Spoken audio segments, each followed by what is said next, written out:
Bonjour chers élèves, ravi de vous retrouver pour une nouvelle séance dédiée à la matière de droit, bien évidemment destinée aux élèves de la première année sciences économiques et gestion. Donc cette séance sera consacrée à une leçon sous-titre les biens et les droits. Donc vous avez vu ce terme bien en matière d'économie générale. Donc un bien, c'est quoi un bien? Un bien, toute chose qui peut satisfaire un besoin personnel. Donc toute chose qui peut satisfaire un besoin personnel est un bien. Donc le terme bien peut être employé dans trois sens. Au sens strict, un bien désigne une chose. Au sens large, un bien est un droit permettant de se procurer des bénéfices d'une chose. Par exemple, droit de propriété d'une maison, droit d'exploitation d'une ferme. Donc, au sens large, un bien est un droit permettant de se procurer des bénéfices d'une chose. Au sens juridique, un bien est un droit réel. C'est un patrimoine. Donc, l'essentiel pour nous, c'est le sens juridique. Un bien est un droit réel, c'est un patrimoine. Donc, quand on parle des biens, on parle d'un patrimoine. Donc, c'est quoi un patrimoine? Le patrimoine est l'ensemble des droits et des obligations appartenant à une personne et ayant une valeur pécuniaire, ça veut dire financière. Je répète, le patrimoine est l'ensemble des droits et des obligations appartenant à une personne et ayant une valeur pécuniaire. On distingue deux grands types de droits. Il y a les droits patrimoniaux.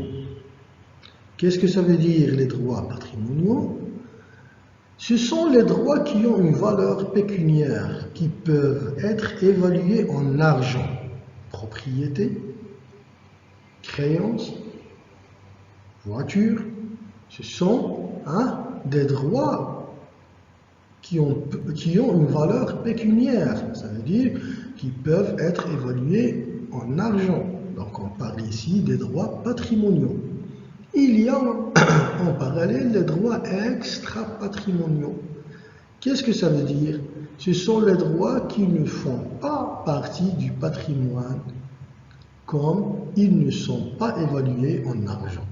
Par exemple, le droit de vote, le droit de se déplacer. Ce sont des droits, mais ce sont des droits qu'on ne peut pas l'évaluer en argent. Donc, le droit, on parle du patrimoine. Le patrimoine est l'ensemble des droits et des obligations appartenant à une personne et qui ont une valeur pécuniaire. On peut diviser les droits en deux grandes branches, les droits patrimoniaux et les droits extra-patrimoniaux. Droits patrimoniaux, ce sont les droits qu'on peut l'évaluer en argent, voiture, maison, ainsi de suite. Droits extra-patrimoniaux, les droits qu'on ne peut pas évaluer en argent. J'ai le droit de m'exprimer, j'ai le droit de me déplacer. Donc ce sont des droits qu'on ne peut pas l'évaluer en argent. Donc on va classer quelques droits en droits patrimoniaux et droits extra-patrimoniaux. Par exemple, le droit de propriété, c'est un droit patrimonial ou extra-patrimonial, c'est un droit patrimonial. Pourquoi? Parce qu'on peut l'évaluer en argent. Une créance envers un client, par exemple, c'est un droit aussi patrimonial. Pourquoi? Parce qu'on peut l'évaluer en argent. Droit de vote. Le droit de vote est un droit extra-patrimonial. Pourquoi? Parce qu'on ne peut pas évaluer le droit au vote en argent. Droit d'expression. Le droit d'expression aussi est un droit extra-patrimonial. Pourquoi? Parce qu'on ne peut pas l'évaluer en argent. Droit de jouir d'un bien. Le bien, les biens, ils ont une valeur pécuniaire, donc on peut les évaluer en argent, donc c'est un droit patrimonial. Droit de créer une entreprise. L'entreprise contient des immobilisations, donc c'est un bien ce sont des biens qu'on peut l'évaluer en argent, donc dans ce cas, c'est un droit patrimonial. Les droits patrimoniaux se subdivisent en droits réels et en droits personnels. Le patrimoine, les droits, ils ont deux, patrimoniaux, extra-patrimoniaux. Les droits patrimoniaux se subdivisent en deux, droits réels et droits personnels. Qu'est-ce que ça veut dire les droits réels? C'est un droit qui donne à son titulaire un pouvoir direct sur la chose, sans l'intervention d'un tiers. Exemple, droit de propriété, droit d'usage de voiture, droit d'habitation. Donc ce sont des droits directs qui donnent à son titulaire un pouvoir direct sur la chose, sans l'intervention d'un tiers. En plus du droit réel, il y a le droit personnel ou droit de créance. C'est une relation juridique qui met en rapport une ou plusieurs personnes débiteurs à l'égard d'une ou plusieurs autres personnes créanciers en vue d'accomplir une prestation.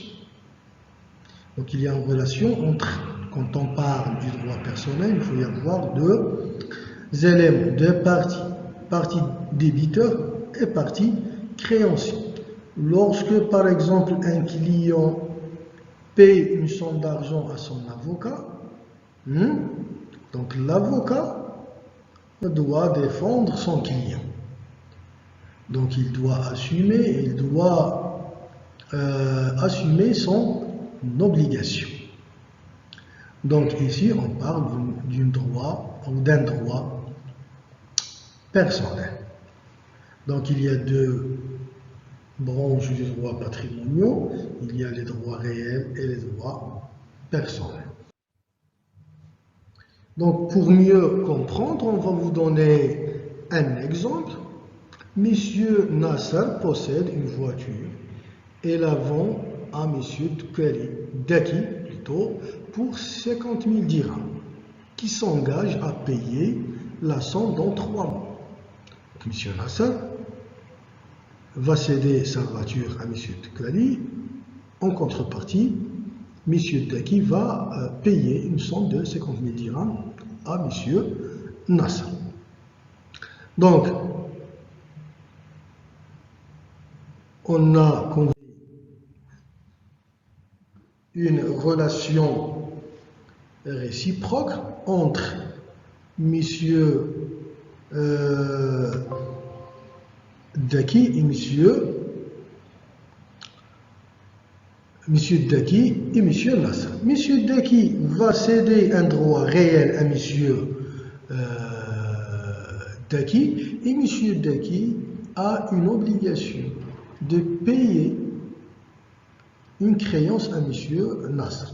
Donc, Monsieur Daki va céder un droit personnel à Monsieur Nasser. En ce qui concerne la classification des droits réels, on trouve notamment le droit de propriété et d'autres droits accessoires. Ces derniers sont destinés à garantir une créance. Donc, en ce qui concerne les droits réels, on trouve notamment le droit de propriété. Il y a d'autres droits accessoires. Donc, le droit de propriété est un droit réel. Il y a d'autres droits accessoires qui sont destinés à garantir une créance. Il s'agit d'une hypothèque en cas d'un bien immeuble et d'un gage en cas d'un bien meuble. Par exemple, une personne qui a acheté une maison, mais avec un emprunt auprès d'une banque. La banque, qu'est-ce qu'il va faire? Il va garantir sa créance avec une hypothèque. Il va hypothéquer la maison. Pourquoi? Pour garantir la créance. Et pourquoi hypothèque? Parce que la maison est un bien immeuble. La même personne a acheté une voiture, mais avec un emprunt auprès de la même banque. La banque va, dans ce cas, garantir sa créance. Comment? Avec un gage. Pourquoi un gage et pas une hypothèque? Parce que la voiture est un bien meuble et pas un bien et ce n'est pas un bien immeuble.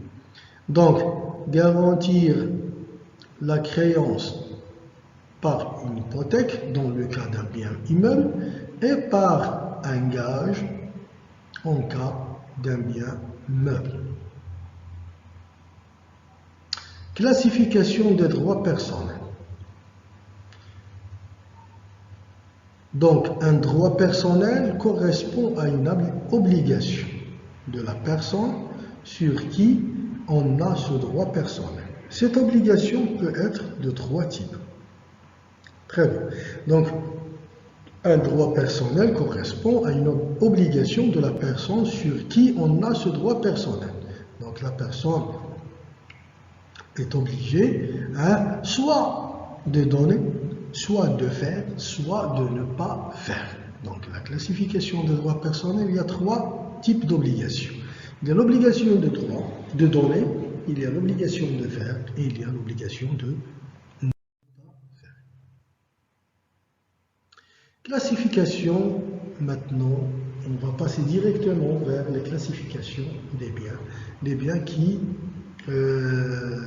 constituent en général le patrimoine. Donc, de manière générale, tout ce que peut avoir une utilité économique est un bien. Plusieurs classifications existent. Donc, il y a les biens meubles, sont des biens qui peuvent se déplacer ou être déplacés d'un lieu à un autre. Ce sont des biens qui peuvent se déplacer ou être déplacés d'un lieu à un autre. On distingue meubles par nature. Les meubles par nature, ce sont les choses qui peuvent bouger soit toutes seules, soit par une force extérieure. Les choses qui peuvent être bougées toutes seules, par exemple les animaux, vaches, chats, chiens, et les choses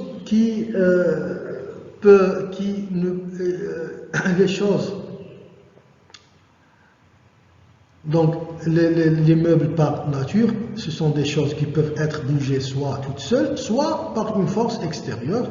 Notamment, on vous donne l'exemple d'une table ou chaise.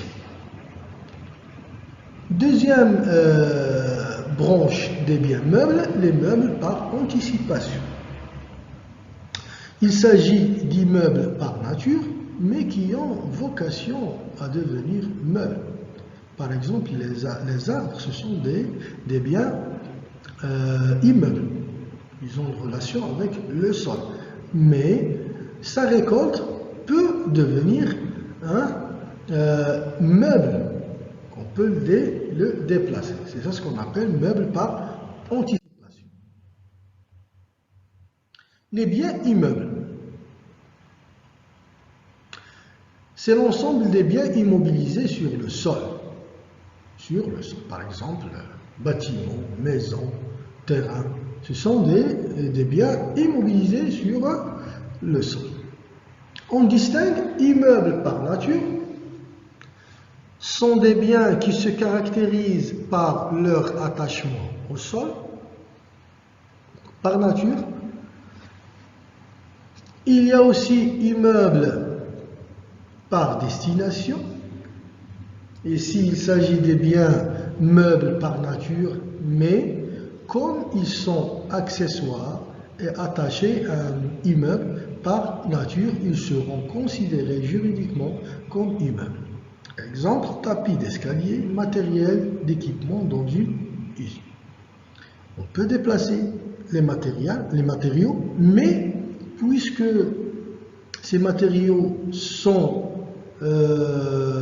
liés ou attachés avec l'usine, donc on les considère juridiquement comme des immeubles par destination.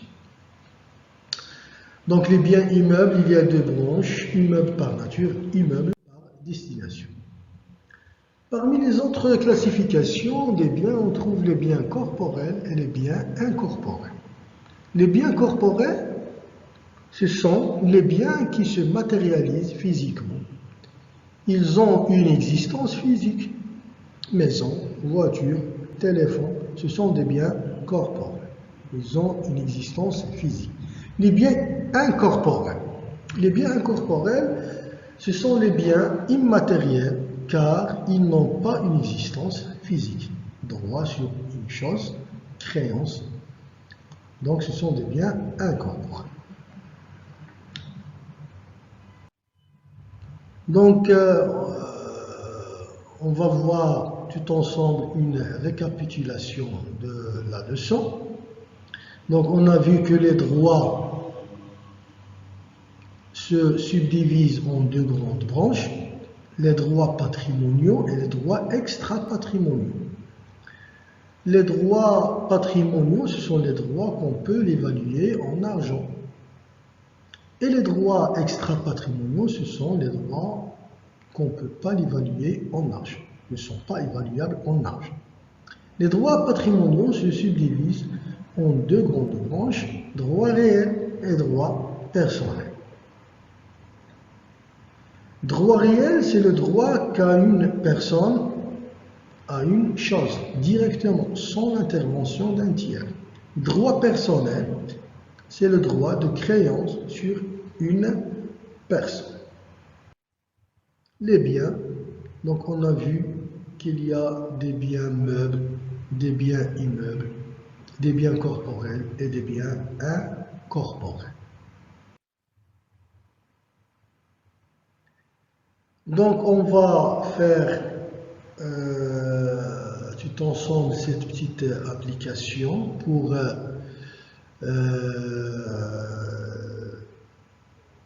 évaluer l'ensemble de votre compréhension.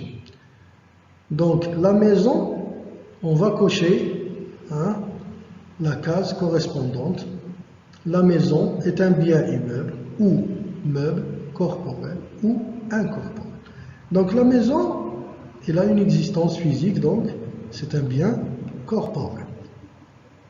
Est-ce qu'il a une relation directe avec le sol? Est-ce qu'on peut bouger une maison? Non, donc c'est un bien immeuble. Une camionnette, est-ce qu'il a une existence physique? Oui, donc la camionnette est un bien corporel. Meuble, immeuble, donc c'est bien évidemment immeuble. Meuble, pourquoi? Parce que la camionnette, on peut la bouger. Un cheval, il a une existence physique, donc elle est corporelle. Donc, c'est bien évidemment, on peut le bouger, donc, ou il peut bouger toute seule. Donc, c'est un bien meuble. Un brevet, est-ce qu'il a une existence physique? Non, donc c'est un bien incorporel. Et vous avez vu en comptabilité générale que dans la classe 2 du plan comptable général, il y a ce qu'on appelle l'actif immobilisé. Et on commence par les immobilisations en valeur, les immobilisations incorporelles. Et parmi les immobilisations incorporelles de l'entreprise, on trouve notamment le brevet, le fonds de commerce et la marque. Donc ce sont des biens, des immobilisations incorporelles. Meuble, immeuble, c'est bien évidemment meuble. Créancieux client, donc c'est un bien évidemment incorporel, donc et en même temps meuble. Des marchandises, ils ont une existence physique, ça veut dire que ce sont des biens corporels, et en même temps ce sont des biens meubles.